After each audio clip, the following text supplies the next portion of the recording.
What's going on, good people? Baddest Chaplain here, hoping all is well with you and yours. Today we are joined by Rabbi Dr. Michael Knopf. Michael, how are you doing, brother? So good to see you. So good to see you too. Thanks for having me. I'm doing well. Awesome, awesome. That's a good space to be in. I'm gonna jump right into it, brother, because you wear so many hats: rabbi, scholar, writer, activist, teacher. How do you describe the work that you do? Like, how do you see yourself as you're moving? Wow, what a really great question. I think that there are a few different ways that I've thought about it and characterized it before. One of the ways I like to think about it is comforting the afflicted and afflicting the comfortable. Yes. So that's I think really kind of core to the work. People whose hearts are broken, whose souls are hurting. Mm-hmm.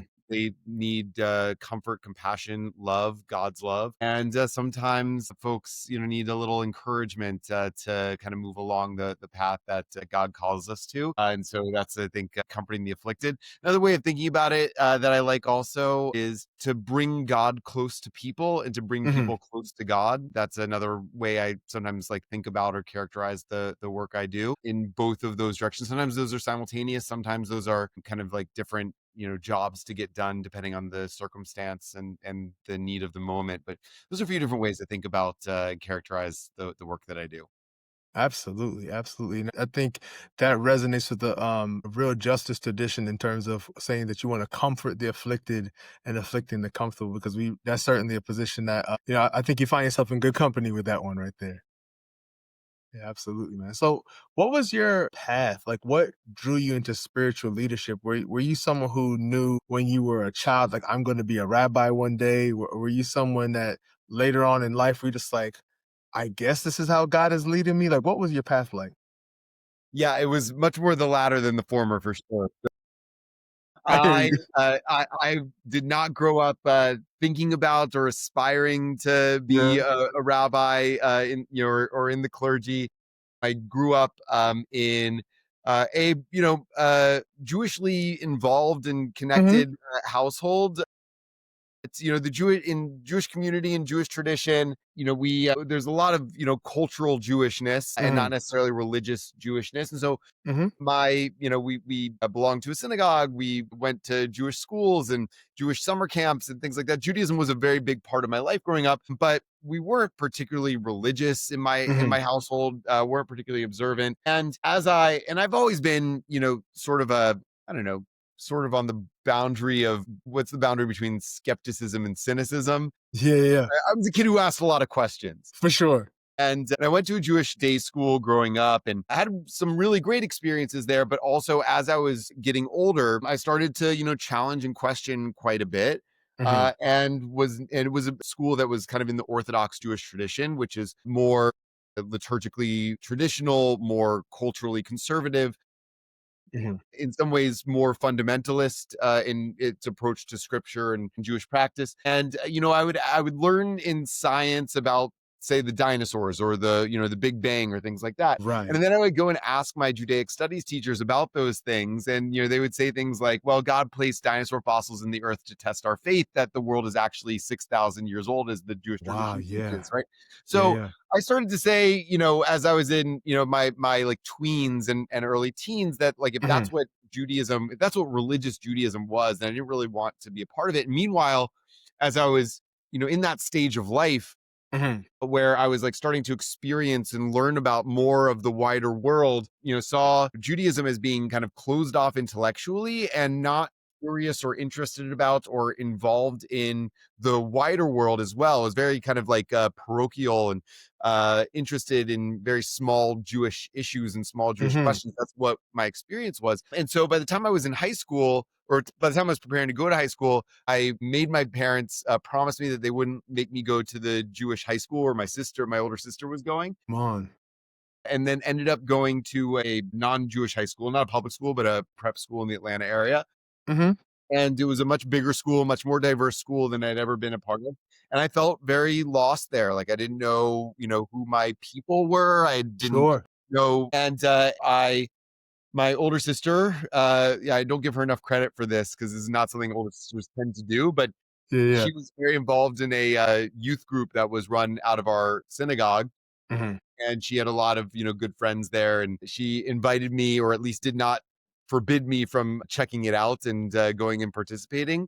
And I Yeah. found like my crew there, and I found also, people who were like interested in thinking about and practicing Judaism, but were not closed off to the world. I had what in Christian tradition you might call like a youth pastor, Yeah. not officially in the ministry, but the youth director was his title. A guy named Billy was just a great educator and a great mentor, and was really interested in the intersection of Judaism and social justice, and Mm.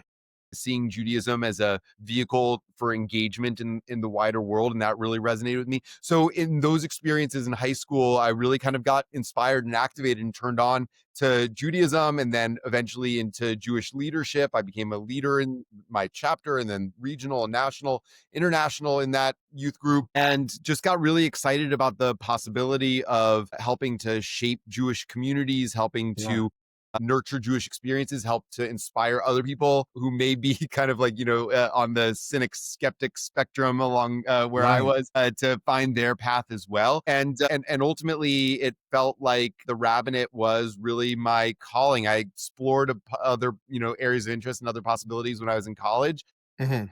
but I don't think I had the language for it then that I do now. But I guess the way I would best describe it now is that I just continually felt, called to Yeah. the path of religious leadership, Jewish communal leadership. And by the time I was, kind of about halfway done with college, I felt like I was going to embrace that call and pursue it wholeheartedly. For sure, for sure. I'm listening to you speak, and especially with you were talking about the cultural aspects of Jewish culture.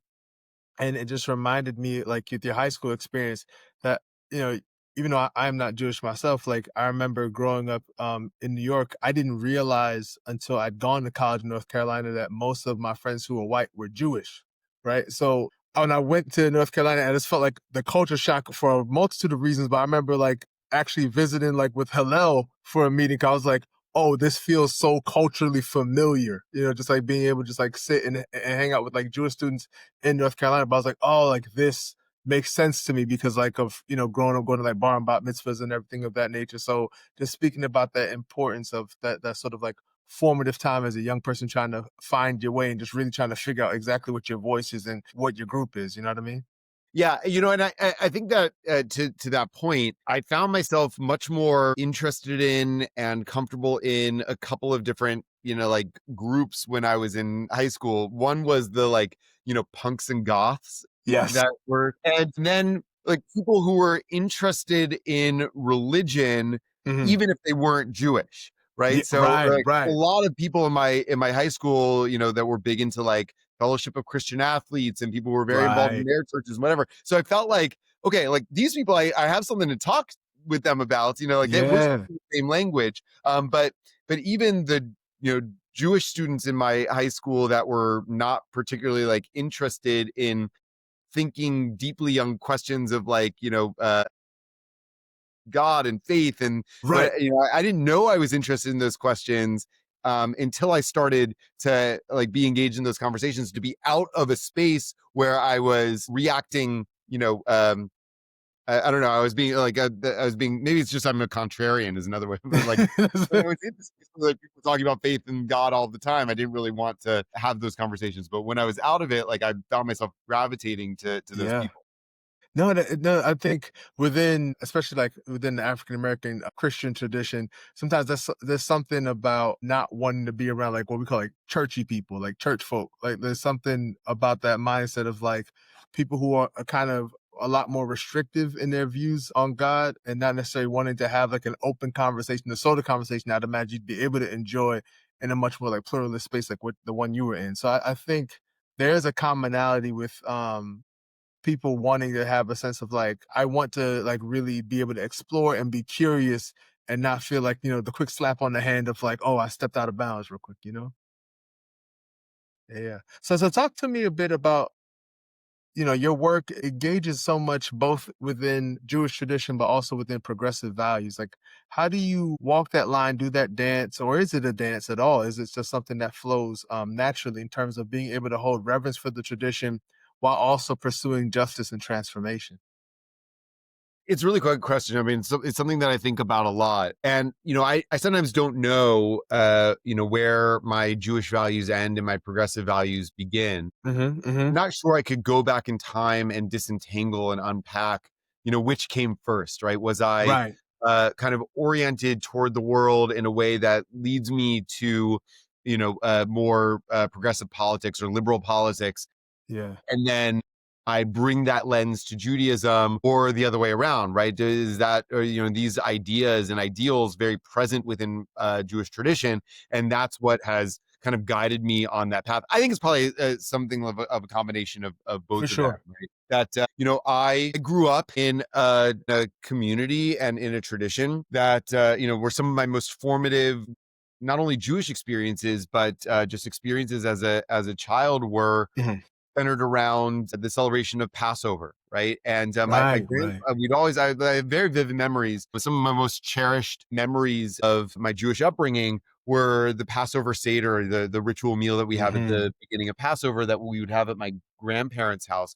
My grandfather, great guy, he passed away now about 15, 18 years ago, something like that. Uh, it's been a while since he passed, but he was a psychologist and a World War II combat veteran, and he would often, he was involved in democratic politics also, and Mhm. um, made a very explicit connection between the story of Passover and the experience of the Seder to what was going on in the world. The story of Passover is this liberation story. It's a redemption story. It's a Absolutely. it's a social justice story. It's a story about the oppression of migrants and the oppression of the vulnerable. It's a Mhm. story about rejecting totalitarianism and the a worldview and a society that is predicated on the control of wealth and power by the few over the many. Uh, um, and this was always very much a part of my religious upbringing. So it's not surprising that the way I grew up with Judaism and just the way I grew up kind of directed me on that path. A big part of my Jewish upbringing, Jewish educational upbringing, was memory of the Holocaust, right? And it Mhm. was not in a community. This is I experience a lot more nowadays for various reasons that maybe we want to get into, maybe not, but Yeah, yeah. that when people talk about the memory and experience of the Holocaust in Jewish tradition, nowadays I feel like that conversation is more parochial. That, like, we say, never again. And what people mean Right. by that is, we can never let this happen to the Jewish people again. Mhm. When I was growing up, I don't remember us talking about the Holocaust that way. Like, we said Yeah. never again. And what we meant by that was that this is something that the Jewish people not only can never allow to happen to the Jewish people again, and that we have to remind Right. the world consistently can never happen to the Jewish people again, though we're constantly imperiled by it. But that also the Jewish people has a responsibility to ensure that this doesn't happen to anybody else, anywhere else ever again. So Yeah. that was always part of my upbringing as well. So I don't know. I always grew up with a consciousness that what we might call progressive values were Mhm. deeply embedded in, and in many cases emerged from the Jewish tradition. Now, it's not a slam dunk. I think that it's possible to look within the vastness of Jewish tradition, even within the Bible itself, Mhm. and be able to, make an argument for a lot of different political positions.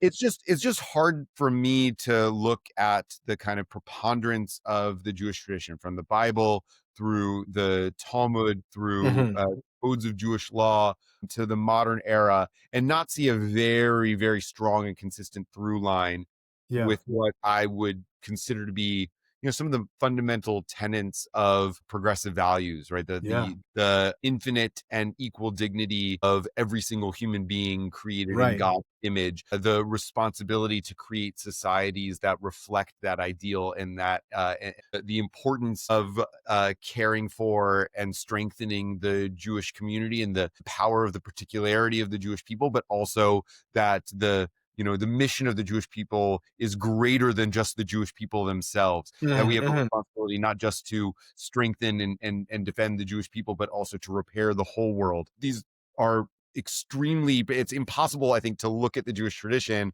without seeing those as very clear and prominent through lines. Mhm. And so those it's hard for me not to have those inform my interpersonal values and my social, communal, political values as well, and to guide my work as a Jew and as a rabbi. Yeah, yeah. Just speaking, Michael, I couldn't help but think it's very common, particularly in our current political atmosphere, for certain ideologies to say things like, particularly speaking about the Bible, they say like the Bible is very clear about, and then fill in political position.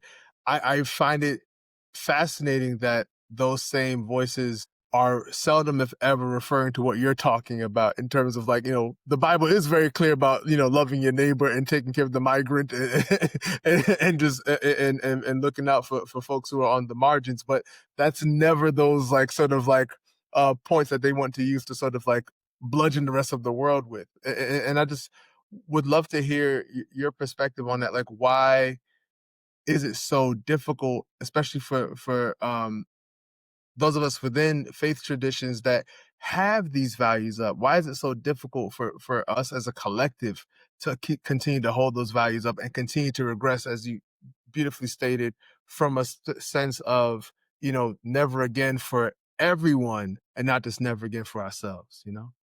Yeah, so I think it's a really great question. Something I think about a lot too. I think there's probably a few reasons. The first is, and I think that this is somewhat, altruistic. Like I think we come by this reason honestly. I Hmm. think that many of us, particularly those who have liberal values, are wary of the authority of religious tradition, and in particular, are uncertain about the authority that something like the Bible ought to have, honor in our lives. And so the argument of, well, the Bible says that we should take care of the immigrant doesn't have as much cachet, honestly, in progressive communities. It's better in some ways to, to maybe you can have that as like one of several arguments. But the step I Right. also go is, like, why is it that the Bible makes that case, right? And I try to make an argument not necessarily from the Bible's authority, but from the Hmm. Bible's wisdom. Like, what's wise Right. that Right. tradition?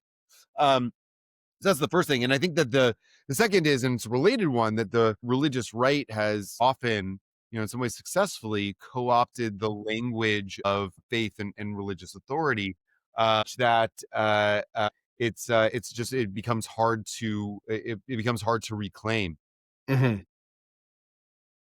But you're absolutely right. Like from my perspective, the Bible says almost zero about the question of abortion. Right. But, you know, 36 times in the Pentateuch, we Hmm. have commandments related to caring for the stranger, the immigrant, right? Right. To me, like there's no comparison. And when the Torah itself, the five books of Moses, Hmm. talks about the life of a fetus, it talks about how a fetus is not actually considered a full-fledged human life. So to Right. me, like there's no comparison there. But from the perspective of the community that I serve, Hmm. an argument from the authority of scripture is not as compelling. So I think that that's a Yeah. the second is I think that religious communities, particularly progressive ones, honestly, Hmm. like we prize pluralism. Like that's one of our core Hmm. values. Want to build a multi-ethnic, multiracial, pluralistic democracy, right? Our Right. ideal is some version of Dr. King's beloved community, Absolutely. which I think is just reflective of the Jewish ideal as well. Hmm. But that also means that we are building a community that is purposefully diverse. Yeah. And we want to say that, like, your perspective on things, any person's given perspective on things is not necessarily from belonging and participation in the community. So I think that there's an altruistic perspective. But what it means is also then that there's a wariness, I think, in liberal communities of taking firm stands on things Hmm. that might alienate people who don't see things quite that way. We're much more comfortable having a conversation about things where multiple perspectives are raised than saying, no, like this is clear what our tradition says. Right. And there's a way also in which that's intellectually honest, right? Like my tradition is and has always been multivocal. I mean, the Christian Yeah. tradition has that, embedded in the sacred scripture themselves, right? You have the four gospels, four different perspectives on the same story. Precise. Judaism has that too in a lot of different, ways and shapes and forms. So to say, okay, Judaism says X about Y is Right. almost always not a complete picture, not a totally Yeah. honest. So want to be like honest about that to say that that the picture is sometimes more complicated than just Judaism says X about Y. And then Mhm. the final thing, this is less altruistic, but I think it's real, at least in the Jewish community. I think it needs to be named, is religious life in America, and in the Western world, generally speaking, in part, I think because of the abuses of some of the like more fundamentalist wings of the Yeah. religious community, but not exclusively so. Right. Religious life is imperiled, and Mhm. I know that my synagogue, is sort of like wants to hold on to those who choose to affiliate with our community Yeah. however we can. And that Right. also sometimes means trying to take a like more moderate stance on things, trying to like hold a more moderate line on things so as not to alienate people on either side. Now, the Exactly. problem if there's problems with that, that's not necessarily the vantage point that I take to things, but it Mhm. is a reality that I think a lot of us grapple with of like, how do you create, pluralistic, inclusive community? How do Mhm. you hold community together in ways that don't alienate people? And by the way, Mhm. even if I'm not, holding the cynical line on that, to say like we don't have a lot of spaces nowadays that are, deliberately ideologically diverse. Right. So Right. real. And like, can we have that in a faith community? I think that there is something that's like really rich and beautiful about that, but it does sometimes means that we're not as prepared to kind of like go to the mats in a very absolutist way about Yeah. this is what scripture says about this Mhm. issue, Mhm. and if you don't agree with it, then this isn't the place for you.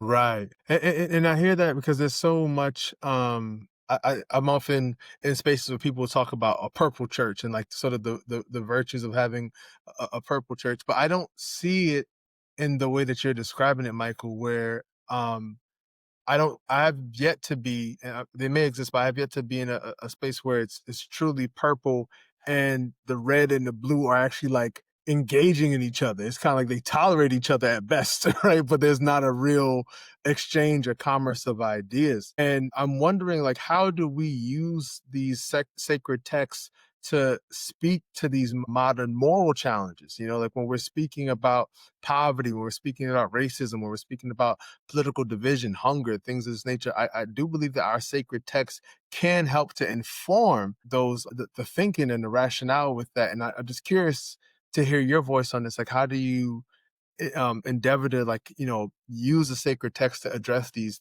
modern issues? It's a really great question, right? Because I think that that's something also that is often, leveled. I mean, it happens also on the progressive end of the religious spectrum too.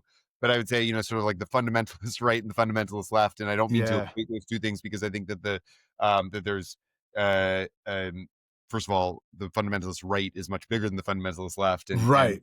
and I think often, much more problematic. But Hmm. what I would say is that, both of those sides, to say just to use the example that we keep on using, right? That the Bible says, you shall not oppress a stranger, for you were strangers in the land of Egypt. Well, I can tell you how that lands for me and how I interpret that, and I could point out some of the ways that Jewish tradition has interpreted that verse and others like it, both in homiletically, ethically, Hmm. and legally, right? There Yeah. has the Jewish tradition has a rich legal tradition Right. of behavior and practice and social policy too. But those interpretations, first of all, are not necessarily singular, right? So Hmm. there are different rabbis over the course of history and different voices from the tradition over the course of history that relate to those verses in different ways. I read those verses in different ways. I read those verses differently now than I may have, a decade ago. The Right. political realities, the social realities, the world we live in are different every time I Hmm. encounter those texts. And that's just me coming at it from my own limited perspective, right? I don't know. I'm not an immigration lawyer. I am not somebody who works in an industry where they feel like their jobs have been imperiled by immigration. Whatever it is, Hmm. the language of, what it means to mistreat or to oppress somebody is not very like explicit in its definition inherently, right? So there are a lot of ways of looking at it. So what I think is richer is to be able to have a conversation. Now you can't always do this, right? So I think that that it sometimes is the preacher or the teacher in a religious community to say, this is the take that I'm going to give you, that is my perspective on this. I want to hear yours too, to be able to create settings in which those different perspectives can be explored and to provide forums for different points of view to be articulated. But that also doesn't mean, I think, being wishy-washy about our values and beliefs too. I mean, I think like at some level, there has to be a sense of, okay, like this is what we're going to say is the communal consensus, even if it's not uniform, about how we interpret this value and where it ranks in the, our sense of the hierarchy of Jewish values, and therefore also what we're going to do about it, right? So just using this same example, right, we may have congregants in my community who read and interpret that passage in different ways or apply it to the current context in different ways. Absolutely. But we also have, I think, enough of a consensus within our community that okay, among the values that we claim as Jewish and American Jewish values, that is a Hmm. high. Collectively, we have tended to interpret it in this particular way, and this is how that interpretation is manifesting in this moment, and we're Hmm. going to do something about it in this moment that's in accordance with that, even if it's not uniform, right? And to Right. say you don't agree with how we're going about that, that's fine. Let's have a conversation about it. Right. Point of view matters to me too, but also to not be able to say, well, we can't all decide on it, so we're not going to do anything about it. I don't think that that's the stance of the Jewish community, the Jewish tradition either. There's like one other thing I'd just say. I've been rambling about this for a bit, but there's this Good. great passage in the Talmud that I love. Hmm. The Talmud is the compilation of Jewish law and lore that was compiled around the 6th century before the Common Era in modern day Iraq, or Hmm. what's today Iraq. And there's this story in the Talmud about these two schools, two famous academies, rabbinic academies. One's called the School of Hillel, and one's called the School of Shammai. And the text says that they debated an issue for 3 years. It doesn't even say what the issue was. They just debated one issue for 3 years nonstop. Yeah. Yeah. And eventually, a voice calls out from heaven saying, these and these are the words of the living God, and the law follows the school of Hillel. So what I take for that to mean is that both perspectives have equal validity. Like they could Yeah. plausibly, you could argue both of them and say like this is a godly perspective and this is a godly perspective. Right. But ultimately there is communal normativity, even if there's not unanimity, right? So there is like, Yeah. okay, but practically speaking, we're going to follow this one because otherwise we won't know what to do. And so then the Exactly. text says, well, if both of them are godly perspectives, then why does the law follow the school of Hillel? And the answer there is, Hmm. I think, also really interesting. It's because the school of Hillel had a reputation for kindness and modesty. They would learn deeply not only their own perspective, but the perspective of the other school. And they would Yeah. even give priority to the perspective of the other school versus their own. Wow. Wow. And so that is like also like a hermeneutic for being able to determine, okay, even though we could argue that there are multiple valid perspectives on a given Hmm. issue, Hmm. we can arrive at a normative communal practice or approach to it. But the way we'll do that is by deeply honoring the other side, by learning as much as we can from the other side, by learning it so much that we're able to teach it ourselves, right? And by approaching everything with a lens of kindness and intellectual humility. I said we could be wrong about this, but here's what the dictates of kindness and compassion as best as we can understand. And this is the direction it would lead us on this particular issue. Sometimes people feel like making no decision is somehow like a safe space to be. Like, I can just live in this place of indecision. We can keep conversing about it without fully giving honor to the fact that like indecision is still a decision. And I think, especially with that beautiful story from the Talmud, like there are so many instances where we can study what we know really, really well, but it's just as important, if not even more important, to understand what other schools of thought are so that we can make a decision for the whole community. So it's not just about, forcing my way on everyone else, but really having a sense of like understanding and having that hermeneutic of kindness and a desire to understand the other that's permeating all of it. So I really appreciated that story a lot. Right. And I think that that is one of the things that's so missing in our in our world in our time is, I would have less of an issue with sort of like fundamentalists on the religious right who uh um want to impose their understanding of scripture on the wider community if they were willing to actually give any kind of like credence or recognition, respect to my Yeah. own view or and I don't think that that happens. I mean, I think it No. happens on the left too, but Yeah. Yeah. that's another thing that I wanted to say, going back to a previous question too, which is that the Jewish community, I think, is particularly um, wary of bringing uh, often, not always. I mean, Hmm. then there's a generalization, but a little wary of bringing Jewish religious arguments on issues into the public square because of our commitment to religious freedom and religious pluralism, right? Yeah. Yeah. A gift to the Jewish people and the Jewish experience in America. And one of the things that like there may be Jews who agree with the Christian rights perspective on abortion, say, Hmm. Hmm. right, but will oppose the Christian right on the question of abortion because they don't believe that the government should be in the business of legislating from within a particular religious tradition. On. Yeah, yeah. No, I understand that a lot, which is such a different worldview than those who feel like their religious position has a moral authority to uphold politics and legislation. I mean, that's a very, very different way of seeing it. So I hear what you're saying. I'm curious though, because you've written so much and spoken so much about moral courage and leadership. In your estimation, what does courageous leadership look like in today's world that is so polarized, where people are willing to let perfect be the enemy of good, and it's either everything or nothing? That sort of zero sum game mentality is about how do we endeavor to be courageous leaders in a time like this? It's such a great question. I think that the first is, I mean, the to me, the essence of courage is being able to move forward from the place of your convictions, your belief in right and good, recognizing that there may be negative consequences for pursuing that path, but doing it anyway, Hmm. right? So, okay, so for religious leaders like me, sometimes that means making a public stand about something that is not necessarily universally agreed upon by my congregants, and might even be strongly that there may be even congregants that I have, who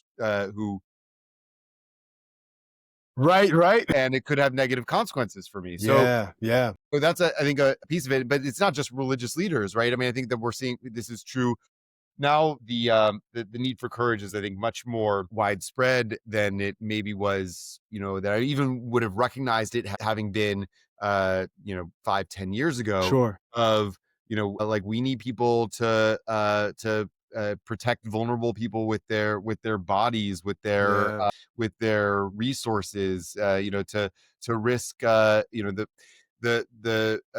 Trump regime has not only signaled, has in many cases already gone about criminalizing the right of citizens to protest and Hmm. to protect those who are more vulnerable and more at risk. Right. So courage, I think, means doing the right thing, even there's the possibility that it'll have negative ramifications on you. So I think that that's a big one. But I think it's also, I mean, it's a little insane, but I think it's courageous in this moment to live, with a full heart, to live with compassion, to care about the well-being of people, to hold people in your sphere of compassion, even if you strongly disagree with them, right? To say that ultimately we're called to build a community that includes everybody, including people who right now are my ideological political opponents and enemies, including people who this is very present in the Jewish community of feeling that we're like literally in a war, and you have to take sides. But Yeah. having so part of what I think looks like courage, in moral courage in the Jewish community right now, is having hearts that are capacious enough to hold the pain and suffering and partial truths that exist on all sides of the divide in Israel, Palestine, or beyond. Mhm. It's part of moral courage, I think, in this moment, is to be soft-hearted in a time of hard-heartedness. I think Yeah. that's huge, and to be able to say that just because I'm doing okay doesn't mean that I have the luxury of standing on the sidelines, and to Mhm. not be aware and awake to what's going on, to like actually do whatever I can to be involved in the work of making the world a better place. I think that's so difficult and so needed right now, Mhm. and I hope that we all can do everything we can to step into that responsibility. Yeah, no, I appreciate that. Michael, what practices help sustain your spiritual leadership through seasons of conflict and fatigue? That's so great. So some of the practices are not particularly spiritual, but they are very helpful to me. So I uh, really, let's say, religiously try to take care of my body. Exercise, basically every day, Mhm. you know, which is big. And I have a like strong like mental health practice, Yes. meditation practice, therapy practice, all that. Mhm. Mhm. So that to me is big. Being around my family and my kids, or when I can't be around my own kids, like taking opportunities to like be at our Sunday school and the Jewish preschool, whatever time, like Yes. whenever I can like see the world through the eyes of kids, and Yeah. that's really restorative and nurturing me.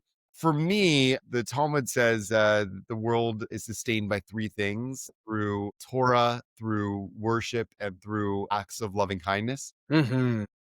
And so sometimes I've had teachers that said, okay, but like really, we can only focus on one thing at a time. So like, what's your thing? And I will say that prayer is a big part of my life because of what I do. I actually I have a lot of envy for my like Christian colleagues in particular, but also like my Orthodox friends who Mhm. have much more robust prayer life than Mhm. I do beyond what I'm required to do for my job. Mhm. And acts of loving kindness, I think, are things that I do or strive to do a lot of it, Right. both interpersonally and in the realm of social justice. So what's restorative to me is Torah, is study. Mhm. That to me, some people say like when I pray, I talk to God, but when I study uh Bible, when I study Jewish texts and traditions, like that's God speaking to me. Right. For So and sure. I want to kind of like, get back in tune with the source. That's where I turn to. Uh, Mhm. and then, how I sometimes process and think through that also is in my writing. Mhm. I write to be able to think and to be able to say, okay, like how can I make sense of what may be required here? So that's big to me. The final thing, and I think this actually kind of encapsulates a lot of it, is both the community thing, the prayer thing, the study thing, is what we call in Jewish tradition Shabbat, or Sabbath. Come Having a really on. robust Sabbath practice is really critical to me. I don't know how I would breathe without it. I don't know how I would Telling live you. to be able to step out of the world, to be step out of the noise. I you know, uh, don't use technology really on the Sabbath, so I'm like Yeah. following the news. I'm not listening to the political podcast that I listen to. Yeah, yeah. You're just with community. You're just studying text. You're like having conversations. You're eating it, and it's also in Jewish traditions a way of envisioning the world as it might be, as it ought to be, right? Right. No, because there's so much about how you're describing Shabbat that, is so tremendously countercultural, and not just countercultural in a way that's like, "Oh, like, isn't that fun and interesting?" aspirational as you mentioned. Like there's so much of how we operate and condition ourselves in this society where like if you're not working, if you're not producing, you're doing something wrong. And being able to like say, I'm going to rest, I'm going to interrupt all what's normal to do this time of Shabbat is just such a beautiful practice. So thank you for lifting that up. Yeah, Walter Brueggemann has a great book called Sabbath as Resistance. Yes, Which yes, he does. which is exactly what you're talking about. And I was very one of the things that I encountered as a teenager that kind of turned me onto this path was Rabbi Mm. Abraham Joshua Heschel, Mhm. and in particular his book The Sabbath, Mhm. which just it's a short book. If any of your listeners haven't had a chance to read it yet, it'll just carry you away. It's a beautiful book, Yeah. but he talks about how especially modern life has been primarily about the dominance of space. Mhm.